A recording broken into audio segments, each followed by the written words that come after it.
I would be discussing about unleashing the potential of AI, a deep dive into deep learning.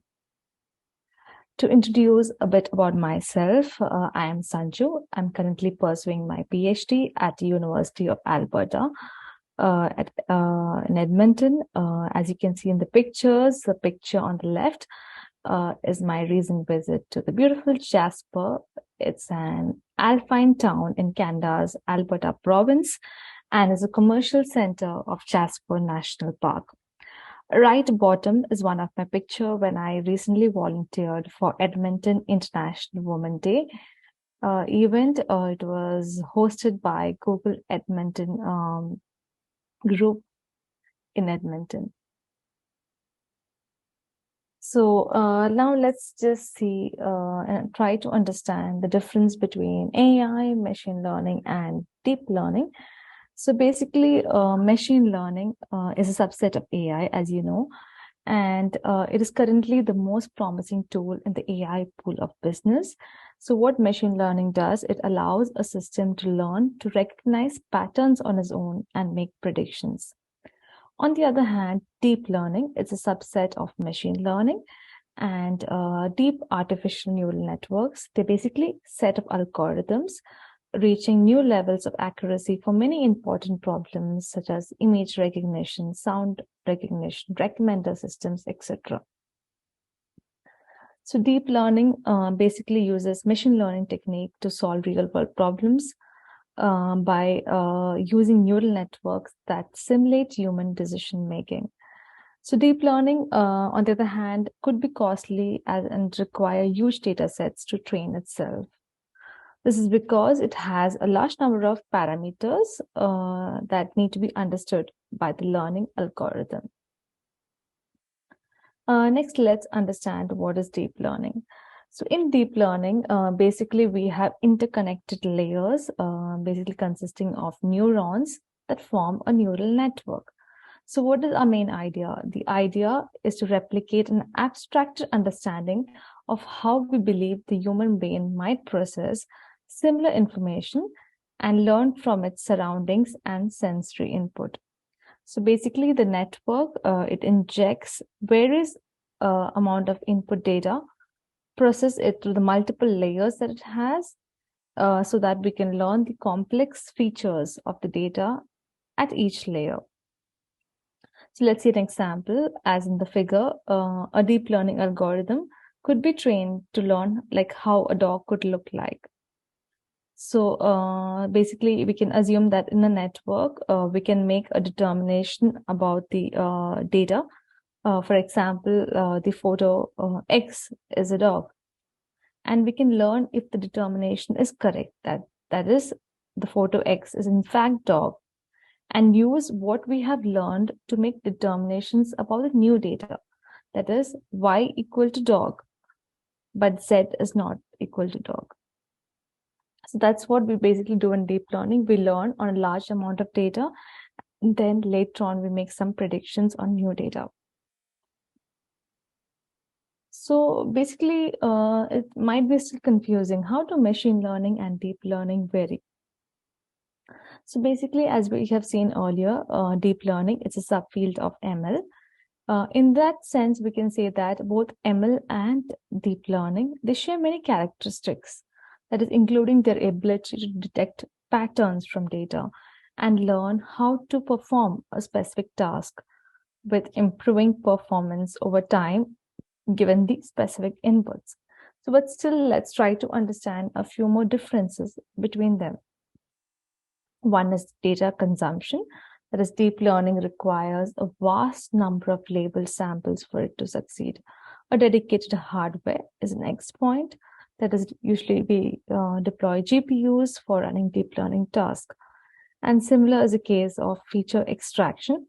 So basically, in feature extraction, if you notice, like as seen in the diagram here, in terms of machine learning, like we have an input, we do, the humans do certain sort of feature extraction in order to classify the output. But for example, in this case, whether it's a car or not, Whereas in deep learning, we do not do it manually. In deep learning, we basically have an algorithmic approach, or we can say we have feature extraction plus classification performed by the deep neural network. So in that case, we can say that deep learning does help to reduce a large number of hard coding that humans had to apply in machine learning. That's one difference we can see in this example, especially to classify an output as car or not car. So what are the applications of deep learning? So first, we can say that it can be useful in computer vision. That is, deep learning models can be used in a number of tasks like image classification, object detection, and segmentation. It can be used in natural language processing that is able to understand and generate human language. And this can be used in applications like building applications like chatbots, translation services, sentiment analysis, and so on. Another application of deep learning is in robotics. It can be used in robotics to enable machines to recognize and interact with their environment. And then we have healthcare, that's deep learning can be used to analyze medical images, diagnose diseases, and even develop new drugs. And then another application of deep learning could be in speech recognition, where it can be used to develop personal assistants like Siri, Alexa, and Google Assistant. So now let's try to understand what are the advantages and challenges that we could face. So the initial one, let's go through a few advantages first. First thing is easily identifying the trends and pattern. That is a good advantage of these deep learning models. As we have large amount of data, it's able to extract trends and patterns. And then there's no human intervention needed. It's another advantage as it is automated. And then we have another advantage like continuous improvement. That is, it keeps learning, keeps gaining experience and making better decisions.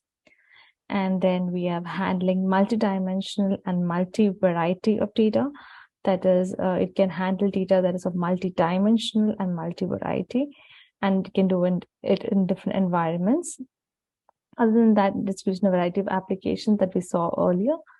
And what could be the disadvantages of these models? So one is data acquisition. That is, these models require massive data. That is, you have to use a massive, large amount of data in order to get a good quality of inference. And then the next disadvantage could be time and resources. We need a lot of time to train. We need more sophisticated environments like GPUs and other higher configuration devices to run our models. And then we have interpretation of results is another challenge. That is, there could be times when it's not easy to infer data and make some inferences. And then another most common disadvantage is high error susceptibility.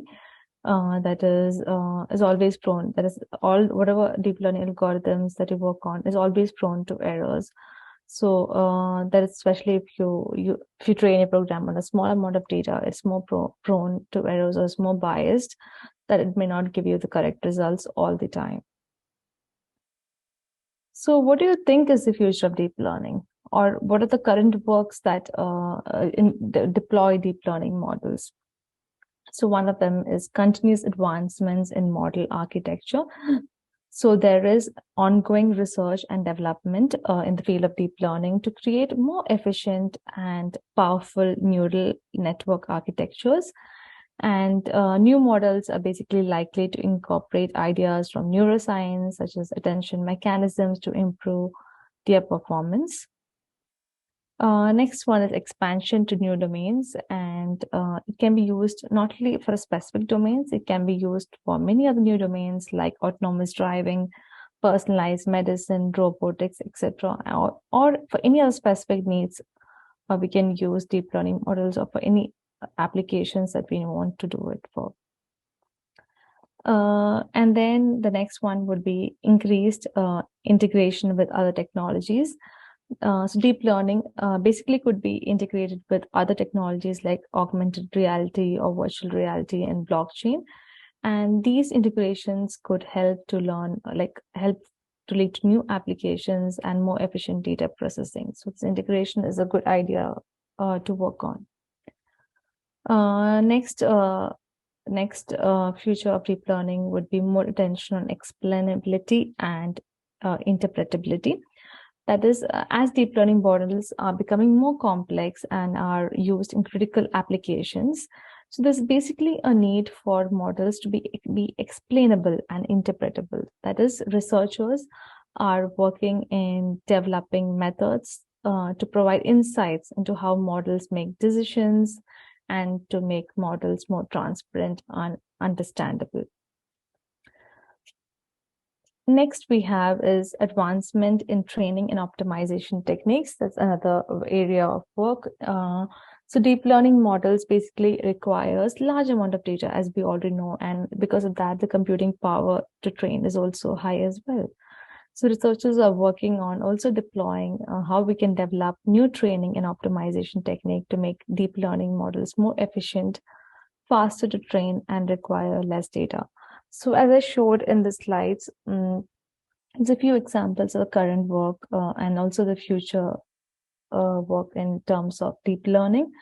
And so there are many good ideas of, as we saw in this slide, on expanding it to new domains and then making it more energy efficient so that we can deploy them to different devices, and then integrating it with other technologies. So these are all different ideas that currently researchers are currently working on, and also there is some future for it.